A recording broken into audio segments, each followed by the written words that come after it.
Please welcome Quincy Jones. Quincy Jones, the man behind the best-selling records on the planet, has passed away at the age of 91. He was not only a producer, but a cultural icon from Michael Jackson to Frank Sinatra, from Hollywood to Broadway. Everything bore the imprint of Quincy.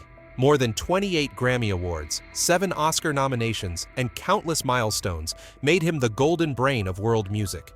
But in his final moment, it was not the numbers that brought the world to tears. It was his last appearance, sitting quietly yet making the entire hall rise in tears. What happened on that night? Why does the name Quincy Jones still make millions of hearts burst with emotion? The answer will come right after this: the fierce childhood of Quincy Jones. There is one thing that makes the whole world astonished when looking back at Quincy Jones's life before he became the first black man to sit in the vice president's chair of a major American record label, before he and Michael Jackson made history with Thriller, the best-selling album of all time, and before he stood on the global stage calling all of humanity to sing together in We Are the World. Quincy was just a boy born in Southside Chicago in 1933, in a neighborhood where poverty, violence, and injustice were present in every alley. But it was that very darkness that sowed deep wounds, fierce lessons, and an unquenchable desire in his young soul. And if not for that childhood, perhaps there would never have been the Quincy Jones the whole world reveres. Quincy Delight Jones Jr. was born on March 14, 1933, the son of a poor carpenter named Quincy Sr., and his mother Sarah Francis, a woman who later suffered from severe mental illness. When Quincy was only 7 years old, the greatest pain of his life struck. His mother was taken away from home and never returned. The small child was left panicked, frightened, and with no one to rely on. The image of his mother being led away became a psychological scar that followed him all his life. He himself admitted that moment made him realize this world can take away anything you love, and only strength can help you survive. Quincy's early years passed in hardship. His father worked as a carpenter, a precarious job with meager earnings. From a young age, Quincy had to witness his father struggling every day to feed the family. But poverty was never the greatest fear. The true fear was the crime rampant before his eyes. Southside Chicago at that time was a place where gangs controlled every corner, brawls, and even murders were not uncommon. Living in that heavy atmosphere, Quincy understood that if he didn't find a way out, he too would be swallowed whole. At the age of 10, Quincy's family moved to Bremerton, Washington, a faraway and more peaceful land. It was the first turning point. In this new place, young Jones found space to breathe, and then, as if destined, he encountered music. At first, it was the piano keys, then the trumpet, the instrument that would be tied to the early years of his career. Quincy was so obsessed that he practiced every day until his fingers ached. He would sneak into nightclubs just to listen to bands perform, though he was far too young. For Quincy, music then was not just joy. It was the key to another world, a world that promised him a brighter future than the dark streets of Chicago. But Quincy's childhood was never smooth. At 14, he decided to lie about his age to join the National Guard, hoping military discipline would help him grow up faster. However, a terrible car accident nearly claimed his life. The near-death experience at 14 made Quincy realize the fragility of life. After the accident, he swore to live each day as if it were his last, and that vow became the driving force that pushed him forward throughout the next 70 years of his career. A year later, at the age of 15, Quincy met a fateful friend, Ray Charles. At that time, Ray was also just a teenager, barely in his teens, but already completely blind. Even so, Ray's passion for music deeply impressed Quincy. The two quickly became performance partners, playing together at local clubs. But beyond music, Ray also introduced Quincy to another dark side of the adult world: heroin. Within 5 months, Quincy tried the addictive substance, and then quit. That brief experience terrified him to the core, and it was also the reason why later on, Quincy always kept his distance from temptations that could destroy his career. At 18, a great opportunity came. Quincy won a scholarship to the Schillinger House of Music in Boston, later becoming Berklee, one of the world's most prestigious music schools. He arrived in Boston with only $10 in his pocket, a few clothes, and his trumpet. But after just 6 months, Quincy left school. The reason: Lionel Hampton, one of the greatest jazz artists, invited him to join his band. Quincy knew he had to choose: stay in school with safety or step into the risky real world. He chose the harder path. And that decision opened the door for him to perform on 325 stages in a single year, working with legends like Clifford Brown Art Farmer and later Nadia Boulanger in Paris, the woman who taught him discipline and structure in music. Looking back, Quincy Jones often said he never forgot the fierce years of his childhood. From the trauma of losing his mother, the poverty in Chicago, the near-death accident to the fateful meeting with Ray Charles, all became the foundation that built a man who never surrendered. Quincy admitted that it was precisely that dark past that made him fearless of anything. When you have lost almost everything, you are left with only one choice to move forward. And that is exactly what Quincy Jones did. The poor boy from Southside Chicago transformed all his pain into motivation. Music saved him, pulled him out of crime-ridden streets, and set him on the path to becoming one of the most powerful artists, producers, and entrepreneurs in the world. People often say you cannot choose where you are born, but you can choose how you will live. Quincy Jones is the most vivid proof of that truth. The footprints of the most powerful man in American entertainment. When speaking of Quincy Jones, it is difficult to choose a starting point, because his career spanned 7 decades covering every field from jazz, pop, film, television, to publishing and social activism. But there is one common thread. Wherever he set foot, he left a profound mark. From small jazz clubs in New York to the prestigious Oscar stages, Quincy always walked as if that was where he belonged. And to understand why he was called the most powerful man in American entertainment, we must walk through each milestone, where music, ambition, and daring created miracles. At the age of 19, Quincy Jones officially embarked on the life of an artist when he joined Lionel Hampton's band. The schedule was grueling, with some years requiring him to perform up to 325 nights, almost no days off. It was a period where he was forged in a harsh environment where every piece demanded absolute precision, and every performance was a battle to maintain reputation. He learned to work with great talents such as Clifford Brown Art Farmer, and during a 1953 European tour, Quincy first felt a world unbound by racial discrimination. In Paris, no one looked at him with prejudice, and it was here that he met Nadia Boulanger, the legendary teacher who had trained the greatest composers of the century. Boulanger strictly taught Quincy that freedom in music comes only when you master all of its rules. That lesson followed him throughout his career. But his early career was not always paved with roses. In 1960, after founding his own band, the Jones Boys, Quincy faced financial disaster. His manager disappeared with all the money, leaving behind a colossal debt of $145,000, an amount that could bury any artist's career at that time. Quincy was forced to sell his publishing rights, living in hardship. He once said that this very incident made him understand the difference between music and the music business. If he wanted to survive, he not only had to be a great artist, but also a smart businessman. Quincy came back with renewed determination. By age 25, he was recognized as one of the leading jazz composers. But the true turning point came in 1963 when he produced "It's My Party" for Leslie Gore. The song shot straight to #1 on the Billboard Hot 100, opening the door for Quincy to step from the world of jazz into pop, a realm with little room for black producers. With his sharp instincts, he not only created hits for Gore, but also built songs aligned with movements. "You Don't Own Me" became an anthem for feminism and civil rights. This was the moment Quincy began to understand that music was not just entertainment. It had the power to change society. That success brought Quincy closer to legends. He collaborated with Frank Sinatra on the album "It Might As Well Be Swing" in 1964. Sinatra, famously proud, treated Quincy like family. Once while filming, Sinatra stayed in costume as a soldier and personally cooked breakfast for Quincy. A small gesture, but one that affirmed his special place in the superstar's inner circle. This friendship lasted a lifetime, to the point that Sinatra left Quincy a family crest ring before passing away. In 1964, Quincy also broke into film with The Pawnbroker. This was the first Hollywood score composed by a black musician, and it caused a sensation. The film dealt with the Holocaust, something unprecedented at the time. Quincy's music was bold and innovative, to the extent that one critic wrote he had dragged film scoring out of its dusty den and thrown it onto the streets. From then on, Quincy became one of the most sought-after film composers. During the 1960s and 70s, he wrote scores for nearly 40 films, including In the Heat of the Night, In Cold Blood, and The Italian Job. He also created themes for hit TV shows such as Ironside, Sanford and Son, and the legendary opening of Roots 1977. the work that earned him an Emmy. But the greatest peak of Quincy's career came from a young man named Michael Jackson. In 1978, on the set of The Wiz, Quincy first met Michael, then only 19. Among a cast of stars, Quincy saw in Michael a unique voice and unmatched energy. He suggested producing Michael's next solo album. At first, Epic Records objected.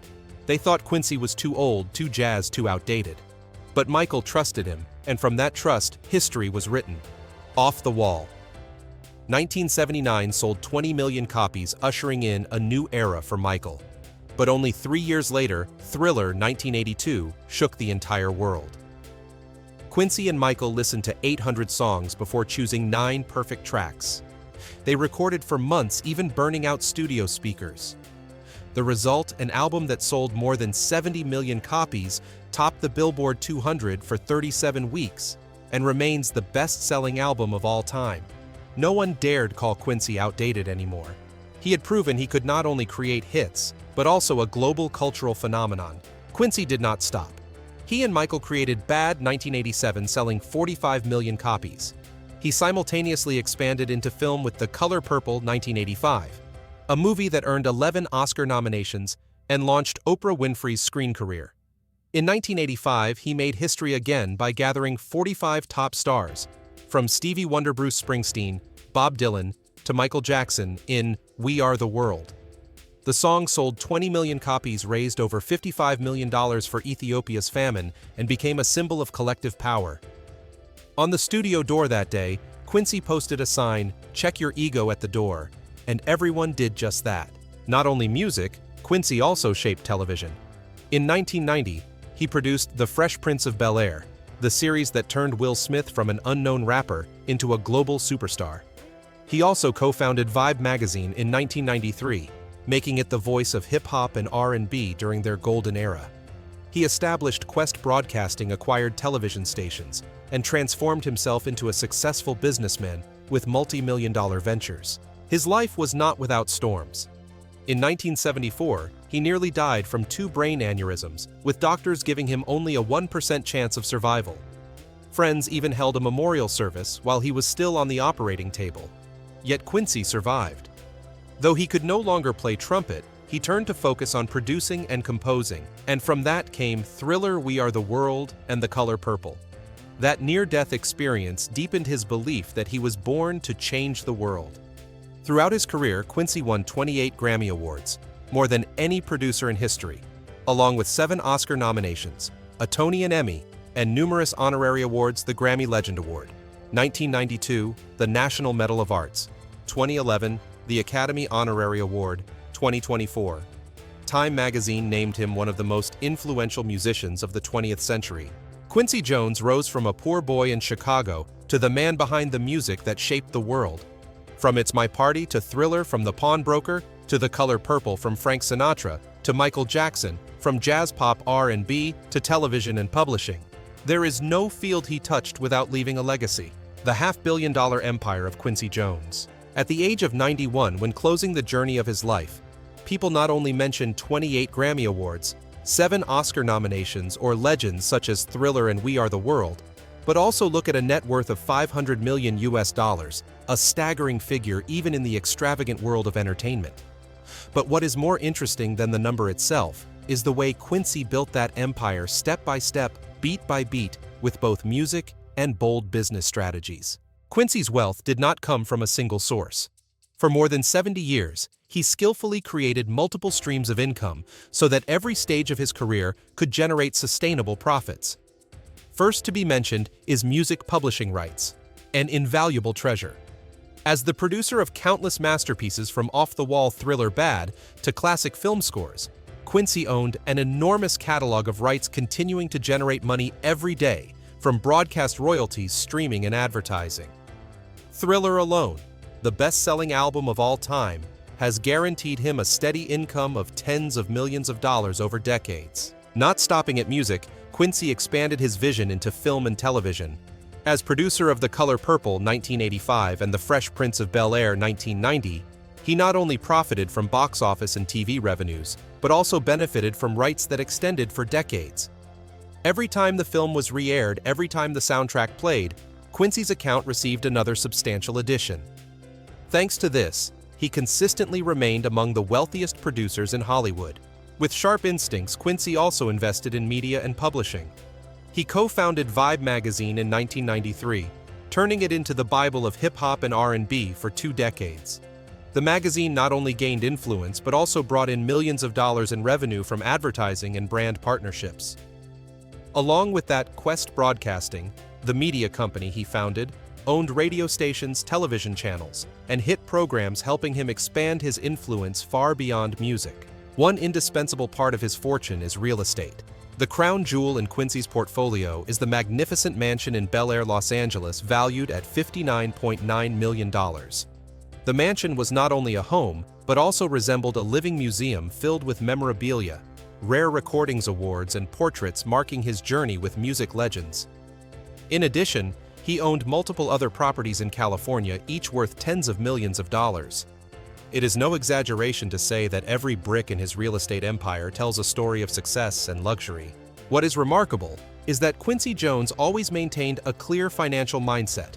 He understood well the harsh rules of the entertainment industry, where many stars once earned millions but ended in bankruptcy. Having personally experienced the shock of a $145,000 debt in 1960, Quincy was always cautious, diversifying his investments and building an asset system capable of long-term profit. Music gave him fame, but real estate, publishing, and television helped him protect and multiply his fortune through the decades. And when speaking of Quincy's material legacy, one cannot overlook how he arranged his estate after death. According to his will, the entire $500 million net worth was divided equally among his 7 children: Rashida Kidada Kenya, Quincy Jones III, Jolie Martina, and Rachel.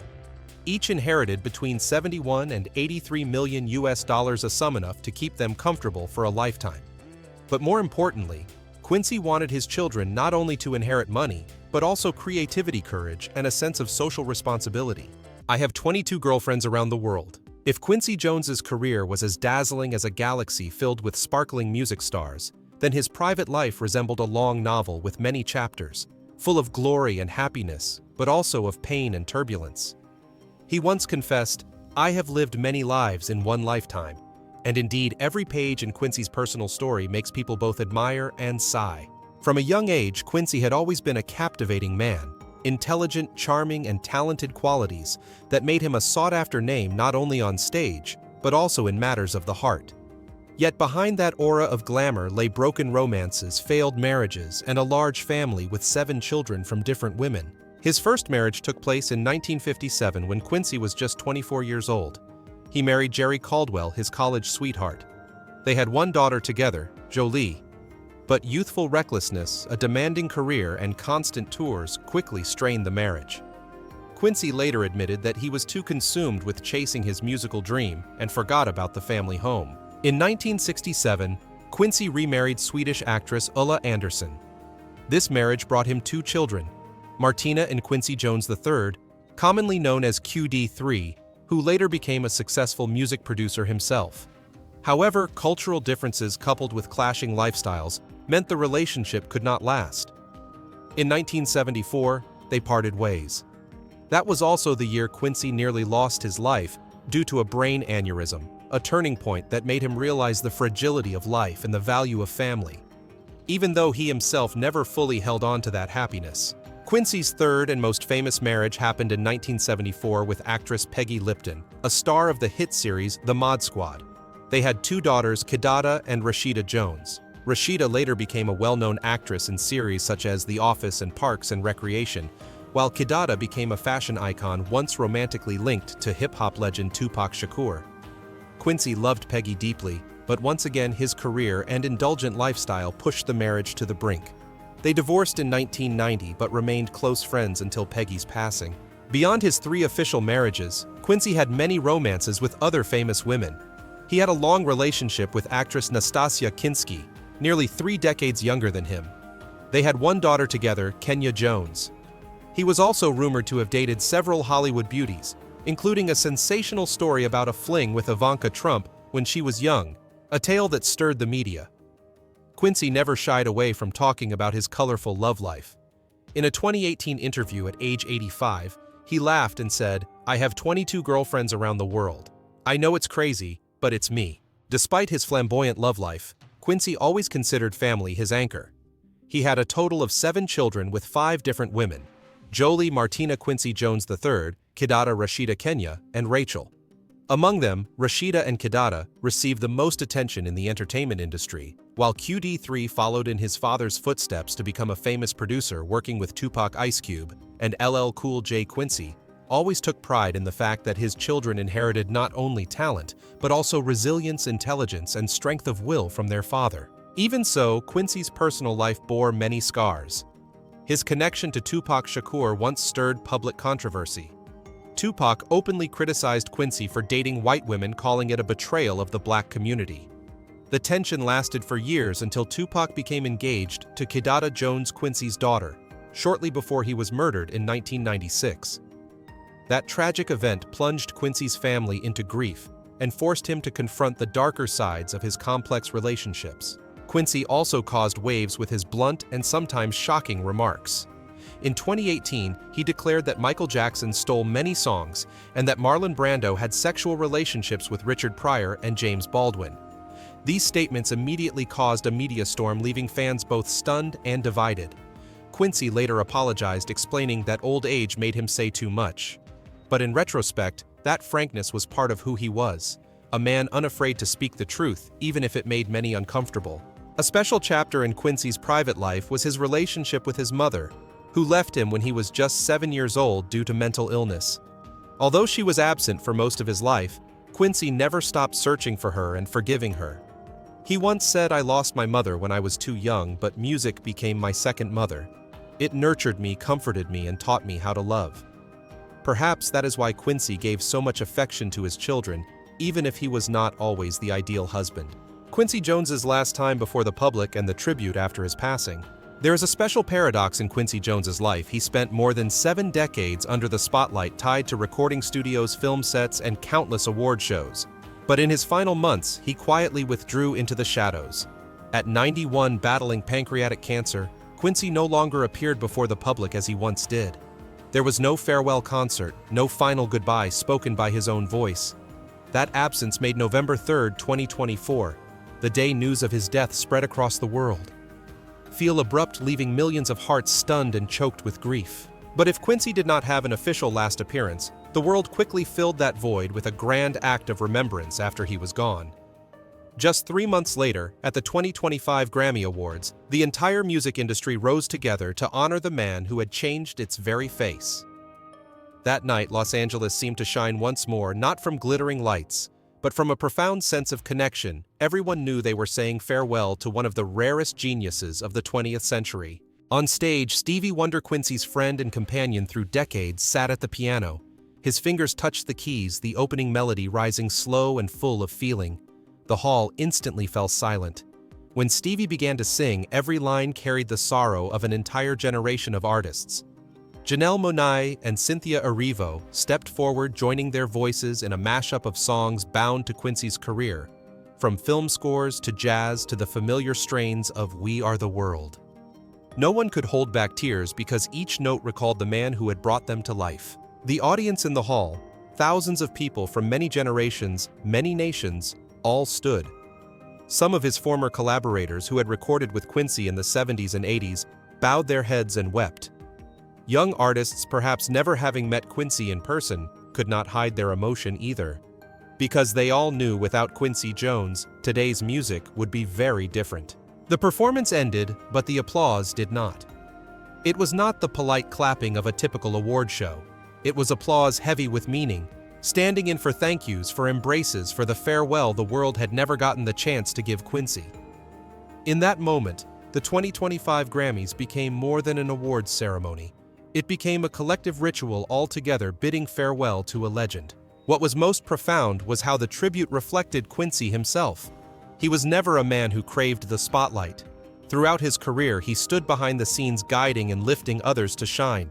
Michael Jackson, Frank Sinatra, Ray Charles, Oprah Winfrey, Will Smith, all had stepped into the light thanks to Quincy's hands. And in the end, when the whole world sang in remembrance, Quincy once again hid within the collective. No ego, no solo performance, only music. The one force he always believed could unite humanity. Perhaps that is why Quincy Jones's last time before the public was not a moment while he was alive, but this tribute after he was gone. It illustrated most clearly the legacy he left, a legacy not confined to an individual, but belonging to all. In the chorus of voices, Quincy was not only farewelled, but also revived in memory and hearts and in every note he had sown. The global media afterward unanimously praised the tribute as one of the most unforgettable moments in Grammy history. French newspapers called it a prayer in music, while American outlets wrote that the entire industry bowed to the man who built it. And indeed, no tribute could have been more fitting for Quincy Jones, the man who helped shape global music for over half a century. Someone once said death only truly comes when no one remembers you. If that is true, then Quincy Jones will never die. For though his body was laid to rest in November 2024, his music still resounds, his legacy still lives on. And the tribute at the 2025 Grammys was undeniable proof Quincy Jones never had a last time on stage, for he still exists in every note, in every breath of popular culture. The world never had the chance to say goodbye to Quincy directly, but the world sang that goodbye together in one night of music. And perhaps if somewhere far away Quincy was watching, he would be smiling. A gentle smile, just as he did whenever a piece was finished, whispering, "Music will live on. I am only passing it forward to the next generations." Legacy left behind. If Quincy Jones's life was a long symphony with many rises and falls, then the legacy he left behind is the final chord that echoes endlessly. When he took his last breath in November 2024 at the age of 91, the world did not just lose a master music producer, but also a global cultural icon. Yet like every legend, Quincy did not vanish. He left behind a treasure of spiritual and artistic values, as well as life lessons that go far beyond the hundreds of millions of records sold. First and foremost, Quincy Jones's greatest legacy is music. He shaped the face of 20th century music and paved the way for many trends of the 21st century. From jazz, soul pop, R&B to film scores, he left his mark in every genre. Thriller, the best-selling album of all time, is not only a musical product but a cultural milestone. We Are the World is not just a song, but a symbol of humanity's spirit. Film scores like The Color Purple or In the Heat of the Night proved that music can tell stories as powerfully as any script. It is no exaggeration to say that modern music would not remain whole if the works tied to Quincy's name were taken away. Secondly, Quincy's legacy lies in the people he uplifted: Michael Jackson, Frank Sinatra, Ray Charles, Oprah Winfrey, Will Smith. The list of great names once guided by Quincy stretches like a golden roll call. He did not only create masterpieces, but also created superstars. In each of their success stories, Quincy was always present, as a teacher, a companion, and at times a strategist who saw potential before the world did. Beyond art, Quincy also left a social mark. He was one of the first Black artists to break racial barriers in Hollywood and the music industry. From his position as vice president of Mercury Records in the 1960s to his role as a producer in Hollywood, he opened doors for many generations of Black artists that followed.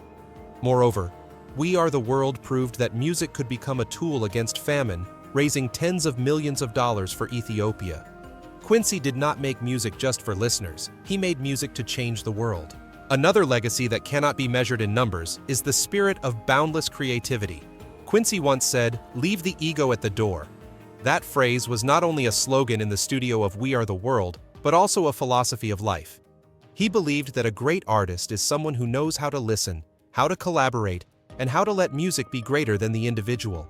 That spirit continues to inspire younger generations of artists, from today's Grammy winners to unknown musicians just beginning their journeys. Finally, Quincy Jones's legacy lives on in his family. His 7 children, Rashida Kidada, Quincy, Jones III, Kenya, Jolie Martina, Rachel. Each followed a different path, but all carry the mark of their legendary father. Rashida Jones became a renowned actress and producer. Kidada, a fashion designer tied to hip-hop icons. Quincy III followed in his father's footsteps as a music producer. The Jones lineage continues to reach out to the world as proof that Quincy's artistic bloodline still flows. Quincy Jones once said, "I don't believe in retirement. As long as I'm alive, I'm creating." Indeed, he created until the very end of his life, and the legacy he left behind is not confined to awards or wealth. It lies in every melody, every artist he touched, and in the way the world today understands that music can be the bridge connecting people together. When the Grammy Awards of 2025 played a tribute to him, the whole world stood in farewell. But in truth, that was not a goodbye. It was the affirmation that Quincy Jones will live on forever, in the hearts of millions of music lovers, in every song and in the very flow of human culture. If you find the story of the legend Quincy Jones inspiring, please hit like, share, and subscribe to the channel so you won't miss the upcoming videos about the lives and legacies of other great figures. All data, analysis, and commentary in this video are presented based on information available at the time of production. The content is subject to change over time and should not be considered a definitive forecast. There is still so much more to explore, stories of resilience, legacy, and truth. Feel free to dive into some of our top recommended videos now appearing on your screen.